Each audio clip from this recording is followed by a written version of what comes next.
जिंदगी के साथ खिलवाड़ कर रहे हो। मिलना है ना, बड़े लोगों से जाके मिलो, देखो मिलता है कि नहीं है? अच्छा, तब मुकेश भैया तारा से कह देले कि मिले के बाद जाके बड़े यूट्यूबर से मिला। मेरे को गाली दे रहा, चलो ठीक है भाई, पर मेरे माँ को क्यों गाली दे रहे हो? तब मुकेश भैया हम यह काम ना कि अगर तारा से गलती हो गई बा तो भाई ऐसा मत करिया कि केहू के माई के गाली दा तू, ठीक बा? तो का हाल बा भाई लोग, हम आशा करता नहीं कि तुम लोग ठीक हो बा। आज के वीडियो ना रोस्टिंग का ना है भाई लोग, एगो ब्लॉगर के ऊपर है जौन केहू से मिले गईल है, ओकरा के गरियावल गईल, ओकरा माई बहन के गरियावल गईल। भाई यही से कहता नहीं वीडियो के तो लोग देखा और ज्यादा से ज्यादा शेयर करा। एक घंटा पूछोगे बस वीडियो बनाना है, वीडियो बनाना। हाँ ये मुकेश भाई है दोस्तों, देखो ये मुकेश भाई है, बहुत ही अच्छा आदमी है। नहीं मिलेगा तो बोलेगा घमंडी है। कि जौना शख्स के बारे में बात करा था ना, वो भाई के नाम है मुकेश साहनी। हाल ही में वायरल भइल बाड़े, उनकर पहचान करावे के हमरा जरूरत नहीं के, काहे से तो लोग जाना तारा मुकेश साहनी गरीब MS ब्लॉगर हाल ही में वायरल भइल बाड़े। तई भाई काहे नाराज बा मुकेश भाई से, का भइल का ना भइल अब वीडियो में देखा तानी। बढ़ो ना आगे, अपने अपने दम पे बढ़ो ना। देखो मैं अपने दम पे बढ़ रहा हूँ, अपने दम पे, कभी किसी से मदद नहीं मांगा हूँ। तो ठीक है बनाए भाई, मेहनत के फल बड़ा मीठा मिलेला, बहुत पुरान कहावत था। अपने दम पे बढ़ा, केहू के सहायता ना ला, बहुते बढ़िया बा, ठीक बा? अभी तक मुकेश भाई से इंस्टाग्राम में बात किया ना, फिर भी नहीं मदद मांगा हूँ, नंबर भी नहीं मांगा हूँ। मैंने ये भी नहीं बोला कम्युनिटी पोस्ट कर दो, मेरे ऊपर वीडियो बना दो।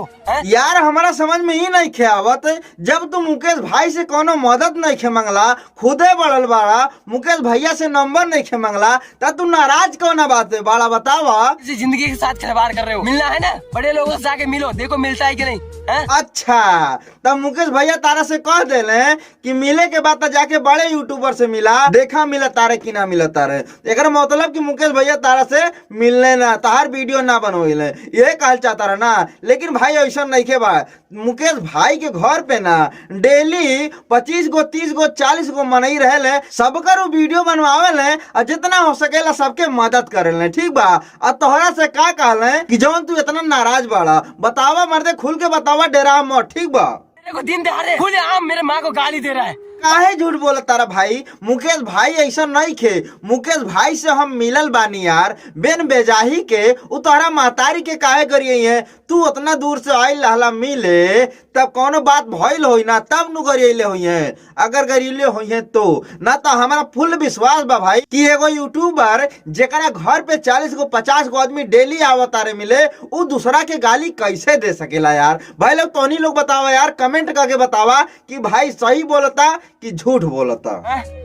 भाई साहब मैं क्यों बकबक कर रहा हूँ, क्यों बकबक कर रहा हूँ? मैं अपने सब्सक्राइबर के लिए बकबक कर रहा हूँ। हाँ सही बात तो अब कहला है ये भाई, केहू के बदनाम का के ना सब्सक्राइबर मत जुटावा। यह तो बात पहले कह देले होता कि सब्सक्राइबर जुटावे खातिर हम मुकेश भाई के नाम लेतानी, मुकेश भैया के हम बदनाम करतानी कि मुकेश भैया हमारा माई के गरियाइले बाणे।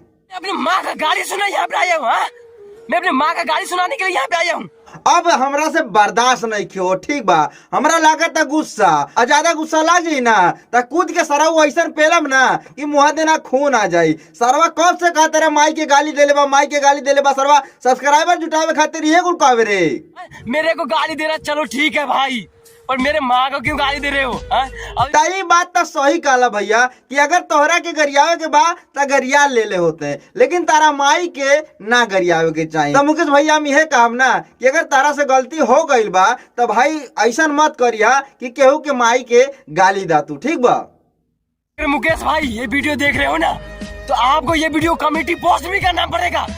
बस भाई लोग आज के वीडियो करता नहीं है जे खत्म। अगर वीडियो अच्छा लागल हो ना तो चैनल के सब्सक्राइब कर दिया, वीडियो के लाइक करिया और कमेंट करके जरूर बताइया कि का सच्चाई लागल और का झूठ लागल, ठीक?